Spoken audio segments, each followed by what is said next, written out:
चलो दोस्तों, आज एक बड़ा सवाल देखते हैं। चाइना ट्रंप की धमकियों से और जापान की गलतियों से कैसे बच सकता है। पहले तो ट्रंप की इकोनॉमिक थ्रेट्स मजाक नहीं है। टैरिफ्स, सैंक्शंस, ट्रेड वॉर्स, ये सब चीजें वो चाइना की इकोनॉमी को डिसरप्ट करने के लिए इस्तेमाल कर चुके हैं। तो चाइना की स्ट्रैटेजी क्या है? डिवर्सिफिकेशन। चाइना अपने ट्रेड पार्टनरशिप्स को बढ़ाने पर ध्यान दे रहा है। यूरोप, अफ्रीका, लैटिन अमेरिका, जहां देखो वहां अपने इकोनॉमिक टाइज फैलाकर चाइना किसी एक मार्केट पर अपनी डिपेंडेंस कम कर रहा है, खासकर यूएस में। अब मिलिट्री की बात करते हैं। 20वीं सेंचुरी के शुरुआत में जापान याद है?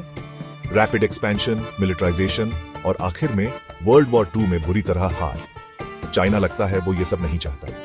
बिना सोचे समझे मिलिट्री एग्रेशन करने के बजाय चाइना अपनी फोर्सेस को मॉडर्नाइज करने में बहुत इन्वेस्ट कर रहा है और साथ ही साथ बेल्ट एंड रोड जैसे इनिशिएटिव्स को भी प्रमोट कर रहा है।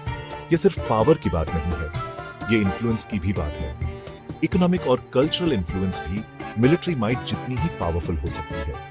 इंफ्रास्ट्रक्चर प्रोजेक्ट्स और ट्रेड के जरिए इकोनॉमिक डिपेंडेंसीज बनाकर चाइना एलाइज और पार्टनर्स का नेटवर्क बना रहा है, जिससे किसी भी एक देश के लिए यूएस भी उसे आइसोलेट करना मुश्किल हो जाता है। और टेक्नोलॉजी को मत भूलो, चाइना एआई, 5G और दूसरे कटिंग एज फील्ड्स में बहुत आगे भी आज रहा है।